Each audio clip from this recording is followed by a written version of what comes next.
Port two BSNL, switch to BSNL, tata কা BSNL, একাধিক টুইটারে ঝড় উঠেছে হ্যাশট্যাগের। সেই সঙ্গে সোশ্যাল মিডিয়ায় তো আপনারা দেখতে পাবেন এয়ারটেল, জিও, ভোডাফোনের সঙ্গে বিএসএনএলের ডিফারেন্স নিয়ে ভিডিও অনেক পোস্ট করা হচ্ছে, অনেক রকম কমেডি করা হচ্ছে। যাই হোক, তাহলে এবার কি বিএসএনএল নেতৃত্ব দেবে আবার বাজারে? মানে যে বিএসএনএল এতদিন পর্যন্ত প্রায় ঘুমিয়েই পড়েছিল, সেই বিএসএনএল কি আবার জেগে উঠছে? তাহলে আমরা কি সকলেই আবার বিএসএনএলের দিকে পোর্ট করবো সিমকে? পোর্ট করার জন্য আপনি দেখতে পাবেন একাধিকবার কিন্তু অনেক পোস্ট করা হচ্ছে, এমনকি বিএসএনএল থেকে এই ধরনের পোস্টও করা হচ্ছে যেখানে বলা হয়েছে পোর্ট টু বিএসএনএল। আমাদের এই ছোটোখাটো চ্যানেলে আমরা একটা সার্ভে চালিয়েছিলাম। এই সার্ভেতে দেখতে পাচ্ছি 1000-এরও কিছু বেশি ভোট পড়েছে, যাতে এখানেও কিন্তু একটু মিরাক্কেল দেখা যাচ্ছে। যদিও আমরা দেখতে পাচ্ছি জিও দেশের প্রায় অর্ধেক গ্রাহককে নিয়ে বসে আছে, কিন্তু বিএসএনএল দ্বিতীয় স্থানে। তাহলে তার থেকে বোঝা যাচ্ছে বিএসএনএলে পোর্টের সংখ্যা অনেকটাই বৃদ্ধি পেয়েছে, কারণ এয়ারটেল সেটা কিন্তু বর্তমানে দেখুন তৃতীয় স্থানে চলে এসেছে আমাদের এই ছোট্ট সার্ভে থেকে।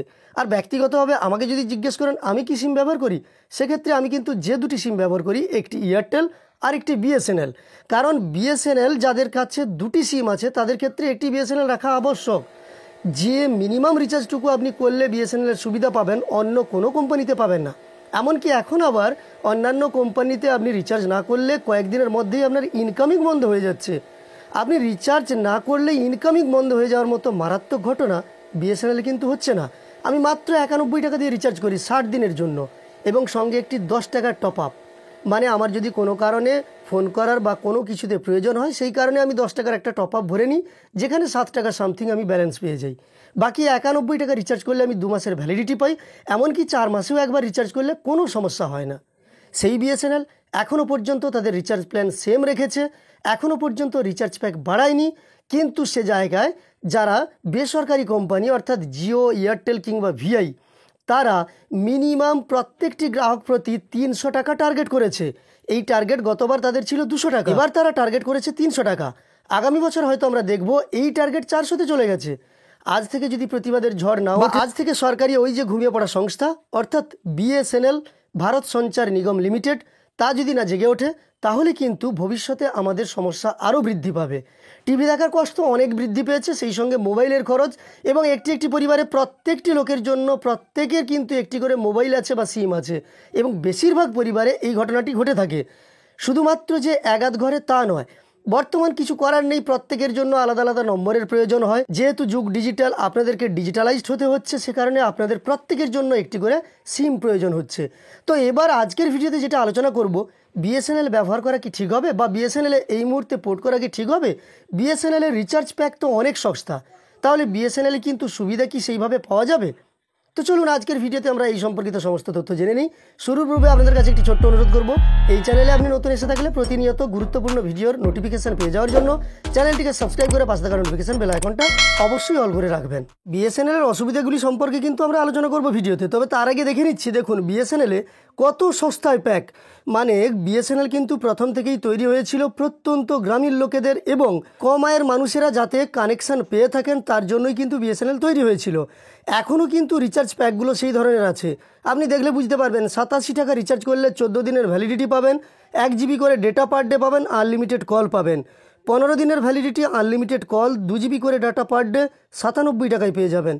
একইভাবে আপনি যদি একটু স্ক্রল করে নিচের দিকে চলে যান, 28 দিনের ভ্যালিডিটির আনলিমিটেড কল এবং 1.5 জিবি করে ডেটা পার ডে 139 টাকা মাত্রই আপনি পেয়ে যাবেন। 30 দিনের ভ্যালিডিটি সহ আনলিমিটেড কল, 10 জিবি ডেটা পেয়ে যাবেন 147 টাকায়। এমনকি ছোটো ফোন যারা ব্যবহার করেন অর্থাৎ 2G সিম যাতে ব্যবহৃত হয়, তাদের ক্ষেত্রে কিন্তু এখানে খুব সস্তায় প্ল্যানগুলি আপনি পেয়ে যাবেন। এইভাবে আপনি যদি একটু দেখেন তাহলে দেখতে পাবেন জিও কিংবা এয়ারটেল কিংবা ভোডাফোনের তুলনায় প্রায় 1/3 টাকা দিলেই আপনি কিন্তু বিএসএনএল ব্যবহার করতে পারছেন, সেম সুবিধা পেয়ে যাচ্ছেন। তবে এক্ষেত্রে একটা সমস্যা আছে, দেশের বেশিরভাগ অংশে এখনও পর্যন্ত বিএসএনএলের 4G লঞ্চ হয়নি। আপনারা দেখতে পাবেন বিএসএনএল কিন্তু কেবলমাত্র কয়েকটা শহরেই 4G লঞ্চ করেছে। আর এখন আলাদা কোম্পানিগুলো বা বেসরকারি কোম্পানিগুলো যেমন জিও, এয়ারটেল, ভিআই, এরা সারা দেশেই প্রায় 5G লঞ্চ করে দিয়েছে। এই জায়গাতে বিএসএনএলের ক্ষেত্রে প্রথম বাধা হলো বিএসএনএলের ডেটা সেইভাবে চলে না। অর্থাৎ আজকের এই দিনে আপনি যদি ডেটা সেভাবে ইউজ করতে না পারেন, তাহলে আপনি সিম কার্ড নিতে চাইবেন না। যারা সুইচ করছেন বিএসএনএলে তাদের বেশিরভাগই দেখবেন হয় ছোটো ফোন ব্যবহার করেন কিংবা দুটো সিম ব্যবহার করেন, যার মধ্যে একটি সিম বিএসএনএলে সুইচ করছেন। কিন্তু অন্যান্য যাদের ডেটার খুব প্রয়োজন হয় তারা এখনও পর্যন্ত জিও কিংবা এয়ারটেল কিংবা ভিআইতে আছেন। এক্ষেত্রে বিএসএনএলকে যেটা করণীয়, দেশের প্রতিটি অংশে ছড়িয়ে দিতে হবে 4G পরিষেবা, 5G না হলেও 4G পরিষেবা ছড়িয়ে দিতে হবে। এক্ষেত্রে আপনাদের কাছে একটি ভালো খবর আছে, কারণ টাটা কোম্পানি এবার দায়িত্ব নিয়েছে বিএসএনএলের নেটওয়ার্ক নির্মাণের জন্য। প্রায় 10,000 তারা নেটওয়ার্ক তৈরি করবে এবং বিএসএনএলকে 4Gতে কনভার্ট করবে। মানে দেশের কোনায় কোনায় বিএসএনএলের 4G ছড়িয়ে পড়বে। আর আপনারা তো জানেন পাহাড়ের মতো প্রত্যন্ত এলাকায় কিন্তু বিএসএনএল ছাড়া অন্য কোনো বেসরকারি সংস্থা তাদের নেটওয়ার্ক তৈরি করেনি, কারণ সেখানে খরচ বা ব্যয় অনেক বেশি। সে কারণে তারা কিন্তু ওই সব স্থানে কোনো নেটওয়ার্ক তৈরি করেনি। সে জায়গায় বিএসএনএল প্রত্যন্ত এলাকায় বা পাহাড়ের মতো দুর্গম স্থানে তাদের নেটওয়ার্ক নির্মাণ করেছেন। এক এক জায়গায় তো বিএসএনএল ছাড়া অন্য কোনো সংস্থা সেখানে প্রবেশ করতে পারেনি বা প্রবেশ করেনি, কারণ খরচ বেশি বলে। যাই হোক, যদি দ্রুত টাটা এই কাজটা সম্পন্ন করতে পারে, অর্থাৎ বিএসএনএলের 4G নেটওয়ার্ক দেশের প্রত্যেকটি অংশে কোনায় কোনায় ছড়িয়ে দেওয়া হয়, তাহলে এখন যে ট্রেন্ড শুরু হয়েছে, অর্থাৎ আপনারা জানেন বিএসএনএলের সিম সাপ্লাই দিতেই পারছে না, এত পরিমাণ গ্রাহক বিএসএনএলে সুইচ করছেন, সে কারণেই বলছি আবার দেশীয় সংস্থা জেগে উঠবে এবং আমরা সস্তায় নেটওয়ার্ক ব্যবহার করার সুবিধা পাবো। যদি সরকারের সদিচ্ছা থেকে থাকে বা এরই সঙ্গে পাবলিক সচেতন হয়ে থাকেন, তাহলে কিন্তু আবারও একদিন ফিরে আসতে চলেছে পুরনো দিন এবং আমাদের কাছে বিএসএনএল, যার ডেটা প্ল্যান এত সস্তা, কলের প্ল্যান এত সস্তা, সেই সঙ্গে ব্রডব্যান্ড পরিষেবা, তা আবার সকলের কাছে উপলব্ধ হবে। এই যে একটি পোস্ট দেখলে আপনারা বুঝতে পারবেন, যেখানে বলা হয়েছে চন্দ্রযানের সঙ্গে সম্পর্ক সাধনের জন্য যদি বিএসএনএল এর নেটওয়ার্ককে ব্যবহার করা হয়, তাহলে কি জিও, ভিআই বা এয়ারটেলের মতো নেটওয়ার্কের কোনো প্রয়োজন হবে? তো এক্ষেত্রে সরকারের সদিচ্ছা যদি থেকে থাকে আর পাবলিক আমরা সচেতন হয়ে থাকি, তাহলে একদিন আশা করা যায় বিএসএনএল আবার বাজারে আসবে এবং বাজারে 1 নম্বর স্থান নেবে। সেই সঙ্গে যে কোম্পানিগুলো এক কথায় জনগণকে শোষণ করতে শুরু করেছিল, তারা কিন্তু সমস্যায় পড়বেন। আজকের ভিডিওতে এইটুকু তথ্য দেওয়ার ছিল যে বিএসএনএল সম্পর্কে আপনাদের ধারণা কি, সেটাও আমি কমেন্টে জানতে চাই।